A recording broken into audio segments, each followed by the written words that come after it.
ये दुनिया रहस्यों से भरी है, जिन रहस्यों की अनोखी कहानियां हैं। लेकिन कुछ कहानी आज की तकनीक को भी चुनौती दे सकती है। एक शहर में एक ढोल वाला रहता था। वह ढोल बजाने में बहुत निपुण था। शहर के अधिकतर कार्यक्रमों में उसे ढोल बजाने का आमंत्रण मिलता था। एक बार एक सॉफ्टवेयर कंपनी में काम कर रहे इंजीनियर लड़के की शादी होने वाली होती है, जिसके लिए ढोल वाले को ढोल बजाने के लिए बुलाया जाता है। शादी बहुत बड़े रईस परिवारों के बीच होती है, इसलिए बहुत बड़े बड़े घर के नामी लोग शादी की दावत में पहुंचते हैं। सभी ढोल नगाड़ों की धुन का लुत्फ उठा रहे होते हैं। ढोल वाला अपनी जबरदस्त संगीत शैली से शादी का माहौल बना देता है, जिससे इंजीनियर बहुत खुश होता है।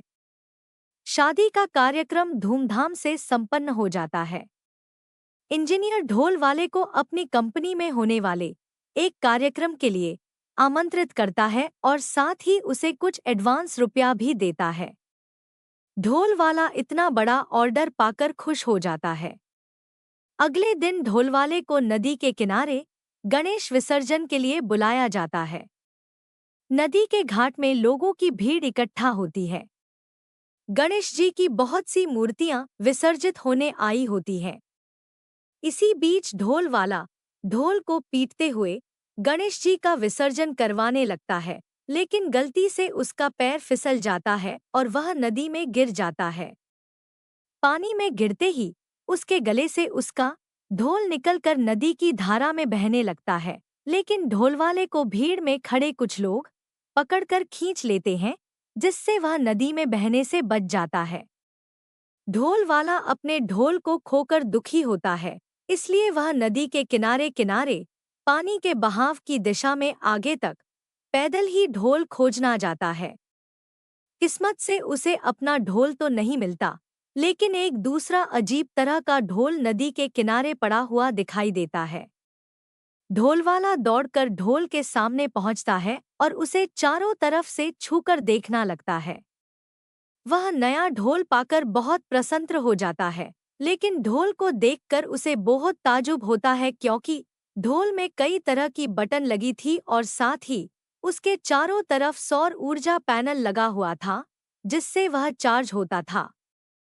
ढोल को देखकर ढोल वाला उसे साधारण समझकर उठा लेता है और अपने साथ ले जाने लगता है। ढोल वाला ढोल को अपने घर ले जाकर सभी को दिखाता है। उसके परिवार के सभी सदस्य ढोल देखकर बहुत खुश होते हैं और तभी अचानक ढोल में ग्रीन लाइट जलती है और जैसे ही ढोल वाला उसे टच करता है तो वह लाइट रेड हो जाती है। ढोल वाला थोड़ा घबराने लगता है, लेकिन उसे लगता है कि यह कोई लाइट से बजने वाला ढोल होगा।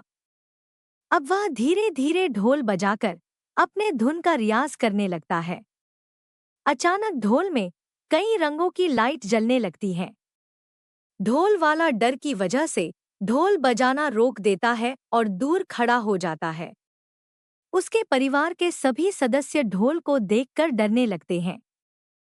सभी ढोल को एक कमरे में बंद करके रख देते हैं। अगले दिन सॉफ्टवेयर कंपनी में ढोल वाले का कार्यक्रम होने वाला था, जिसकी चिंता की वजह से ढोल वाले को रात भर नींद नहीं आती। अगले दिन कार्यक्रम में जाने के लिए ढोल वाला वही ढोल ले लेता है जो उसे नदी के किनारे मिला था और सॉफ्टवेयर कंपनी पहुंच जाता है। वहां उसे वही इंजीनियर मिलता है। वह उसे मंच पर जाकर ढोल बजाने को कहता है। ढोल वाला मंच पर चढ़कर धीरे धीरे ढोल बजाना शुरू करता है। जैसे जैसे ढोल बजता है, वहां खड़े लोगों के मोबाइल का नेटवर्क गायब होने लगता है। सभी अपना मोबाइल निकालकर देखने लगे। सभी की नजर मंच पर खड़े ढोल वाले पर पड़ती है। उसके ढोल में रंग बिरंगी लाइटें जलने लगती हैं। लोगों ने ऐसा ढोल पहली बार देखा था, इसलिए सभी उसे बहुत ताज्जुब से देख रहे थे। ढोल की धुन बढ़ती जाती है। उसी समय इंजीनियर के मोबाइल पर एक फोन आता है जो उसके ऑफिस से उसके बॉस का होता है। बॉस उसे बताते हैं कि कंपनी का सारा सर्वर जाम हो गया है। एक भी कंप्यूटर सही तरीके से नहीं चल रहा। इतने में अचानक नेटवर्क कमजोर होने की वजह से बॉस का कॉल भी डिस्कनेक्ट हो जाता है। अपने बॉस का कॉल कटते ही इंजीनियर भागते हुए अपने चैम्बर में जाता है और अपने कंप्यूटर को चेक करता है तो उसे पता चलता है कि उसकी कंपनी में लगे हुए सर्वर को किसी ने अपना सर्वर बना लिया है और उनकी कंपनी के सर्वर में सैटेलाइट की फीसी पाई गई है, जिससे लगता है कि शायद सर्वर में अब एलियन का कब्जा है। इंजीनियर अपने बॉस को बताता है कि हमें अभी सारे सर्वर बंद करने होंगे, क्योंकि सर कंपनी के सर्वर पर हमारा कंट्रोल नहीं है। बॉस चल रहे ढोल प्रोग्राम को रोकने का आदेश दे देते हैं। जैसे ही ढोल वाला ढोल बजाना बंद करता है तो सभी के मोबाइल का नेटवर्क दोबारा आने लगता है और कंपनी के सर्वर में भी सब कुछ चलने लगता है। इंजीनियर को ढोल वाले के ऊपर शक होता है कि उसके हाथ में ढोल था। वह ढोल कम, इलेक्ट्रॉनिक मशीन ज्यादा लग रहा था। इंजीनियर अपने बॉस से ढोल की चर्चा करता है। तभी उसके बॉस ढोल वाले को अपने चैम्बर बुलाते हैं और जैसे ही उसके ढोल को देखते हैं वह दंग रह जाते हैं, क्योंकि उन्होंने इंजीनियरिंग का इससे नायाब नमूना आज तक नहीं देखा था। ढोल के अंदर की मशीन बहुत ही जटिल थी, जिसे समझने में उन्हें कई घंटे लग जाते हैं। ढोल के परीक्षण के बाद उन्हें पता चलता है कि यह कोई ढोल नहीं बल्कि एलियन का संपर्क साधने का यंत्र है, जिसे डिजिटल फ्रीक्वेंसी की मदद से चलाया जाता है। ताजुब की बात तो यह थी कि ढोल वाले की धुन में एलियन से संपर्क साधने की तरंगें निकलती थी, लेकिन जब कोई और उस धुन को बजाता था तो एलियंस के संपर्क में नेटवर्क प्रॉब्लम आने लगती थी। दरअसल ढोल की तरह दिखने वाला यंत्र ढोल वाले से ब्लूटूथ की तरह कनेक्ट हो चुका था और अब ढोल वाला ही एलियंस को पृथ्वी में तबाही मचाने से रोक सकता था। उसने अनजाने में अपनी धुन से एलियंस को जंग लड़ने की चेतावनी दे दी थी, लेकिन अब वह नहीं जानता था कि एलियंस को रोकने के लिए कौन सी धुन बजानी होगी। सॉफ्टवेयर कंपनी को इतना बड़ा रहस्य पता चल चुका था, जिससे पूरी दुनिया को खतरा हो सकता था। इसलिए वह वैज्ञानिकों से संपर्क करते हैं और उन्हें मशीन के बारे में पूरी जानकारी देते हैं। वैज्ञानिक अपने शोध से पता लगाते हैं कि एक हफ्ते के अंदर ही एलियन इसी जगह पर हमला करेंगे जहां उनका यंत्र है, इसलिए उन्हें यह मशीन यहां से दूर ले जानी होगी ताकि एलियन के हमले से ज्यादा हानि न हो। और वह योजनानुसार उस मशीन को लेकर एक बहुत बड़े पहाड़ के शिखर में आ जाते हैं और वही ढोल वाले को कई तरह की धुन बजाने को कहते हैं। उन्हें यकीन था कि गलती से ही सही, शायद ढोल वाला कोई ऐसी धुन बजा दे जिससे एलियंस पृथ्वी में हमला करने का इरादा बदल दें।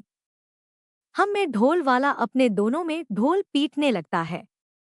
ढोल की ध्वनि के बीच आसमान से एक जोरदार आवाज जाती है, जिसे सुनते ही सब आसमान की ओर देखने लगते हैं। तभी एक बहुत बड़ा स्पेसक्राफ्ट तेज रोशनी के साथ दिखाई देता है। स्पेसक्राफ्ट इन्हीं की तरफ तेजी से आ रहा होता है। स्पेसक्राफ्ट को देखकर वैज्ञानिकों के पसीने छूट जाते हैं और उन्हें अपनी मृत्यु करीब दिखाई देने लगती है। लेकिन जैसे ही स्पेसक्राफ्ट पहाड़ के ऊपर लैंड करता है, उसके अंदर से एलियंस की फौज निकालती है। सभी के हाथ में एक से एक हथियार होते हैं, जिन्हें देखकर वैज्ञानिक डर जाते हैं। तभी उसमें से एक एलियन ढोल वाले के पास जाकर उसकी तरफ हाथ बढ़ाता है। ढोल वाला डरते हुए उसका हाथ पकड़ लेता है। एलियन अपनी जेब से एक ब्रेसलेट निकालता है और ढोल वाले के हाथ में पहना देता है। ब्रेसलेट में एलियंस से बात करने का सिस्टम लगा था।